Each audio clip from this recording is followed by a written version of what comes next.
Greetings to you all. Welcome to the lecture series of mobile computing. In the last session, we have seen different tiers and the middlewares in the mobile computing architecture. So, in today's session, we are going to see applications of mobile computing. So, we have different applications. Few are discussed here. So, the first one is vehicles, second one is emergencies, third one is business, fourth one is credit card verification, fifth one is replacement of wired network, and the last one is infotainment, that is information plus entertainment, that is equal to infotainment. Okay, so in vehicles, whenever we are traveling, during traveling we access to music, news, road conditions, weather reports and other broadcast information are received via the digital audio broadcasting with the speed of 1.5 megabits per second. So for personal communication, a universal mobile telecommunication system, that is UMTS, might be available offering voice and data connectivity with 384 kilobits per second. So the current position of the car is determined via the global positioning system, that is GPS. So cars which are driving in the same area can build a local ad hoc network for a fast exchange of information in emergency situations or to help each other to keep the safe distance in order to avoid the accidents. In case of any accident, not only the airbag is triggered, but the police and the ambulance service will be informed via an emergency call to a service provider. So buses, trucks and trains are already transmitting and maintaining this logistic information to their home base, where it helps to improve the organization and it will save the time and money. Next one is emergencies. So an ambulance with a high quality wireless connection to a hospital can carry vital information about injured persons to the hospital from the scene of the accident. So all the necessary steps for this particular type of accident can be prepared, and the specialists can be consulted for an easy diagnosis. So wireless networks are the only means of communication in the case of natural disasters such as hurricanes, earthquakes, tsunamis, etc. So in the worst cases, only decentralized wireless ad hoc networks will survive. Next one is business.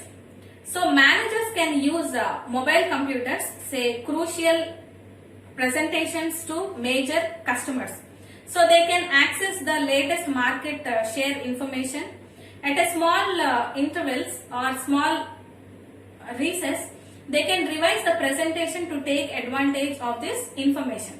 So they can communicate with the office about possible new offers and call meetings for discussing and to respond for a new business proposals. Therefore, mobile computers can leverage the competitive advantages. So a traveling salesman today needs instant access to the company's database. So to ensure that files on his or her laptop reflect the current situation, to enable the company to keep track of all the activities of their traveling employees, to keep a database consistent, etc. So with wireless access, the laptop can be turned into a true mobile office. But efficient and powerful synchronization mechanisms are needed to maintain the data consistency. Okay. So next one is credit card verification. At point of sale terminals in shops and supermarkets, shopping malls. So when consumer use credit cards for transactions, the intercommunication requires between the bank and the central computer. So and the point of sale terminal, in order to effect verification of the card usage, can take place quickly and securely over cellular channels using a mobile computer unit. So this can speed up your transaction process and relieve congestion at the point of sale terminals. Next one, replacement of wired networks. So wireless networks can be used to replace the wired networks. For example, remote sensors for making any trade shows or in historical buildings. So due to economic reasons, it is often impossible to wire remote sensors for weather forecast, earthquake detection, or to provide environmental information. So wireless connection, for example, via the satellite can help in this situation. So other examples of wireless networks are computers, sensors, or information displays in historical buildings where excess cabling may destroy your valuable walls or floors, etc. So last one is infotainment. So wireless networks can provide up-to-date information at any appropriate location. So the travel guide might tell you something about the history of building, knowing via the GPS. You can contact a local base station or triangulation where you are downloading the information about a concert in the building at in the same evening via a local wireless network. Another growing field of wireless network applications lie in entertainment and games to enable, right? So for example, ad hoc gaming networks as soon as people meet to play together. Okay. Now we'll see the limitations. So we have different limitations. The first one is resource constraints, second one is interference, third one is bandwidth, fourth one is dynamic changes in communication environment, next one network issues, interoperability issues, and security constraints. So we'll see these limitations one by one. So resource constraint. As these devices are wireless and mobile devices, they do work on the battery power. So battery constraints are present in the case of these type of devices, right? So next one is interference. Radio transmission cannot be protected against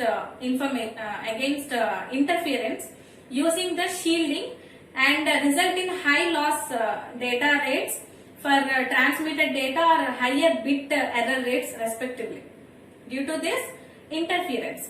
Next one is bandwidth. Although they are continuously increasing, so transmission rates are still very low for wireless devices when compared to the desktop systems. So researchers are looking for more efficient communication protocols with a very low overhead. Next one is dynamic changes in the communication environment. So variations in signal power within a region, thus there are link delays and connection losses. Next one is network issues. So the discovery of the connection service to destination and connection stability. Next one is interoperability issues. So since we are using different devices, so they have different protocol standards. So there should be some interoperability. So during this we face some interoperability issues. Next one is security constraints. Not only can portable devices be stolen more easily, but the radio interfaces is also prone to the dangers of like eavesdropping, etc. So wireless access must always include encryption, authentication, and other security mechanisms that must be efficient, and they should also be simple to use. So that's all about the applications and the limitations. So in this lecture we have seen different areas where we use the mobile computing concept, and also different limitations due to the mobility, right? So in the next lecture we will see the simple reference model and functionalities of each layer in it. So thank you. See you in the next lecture.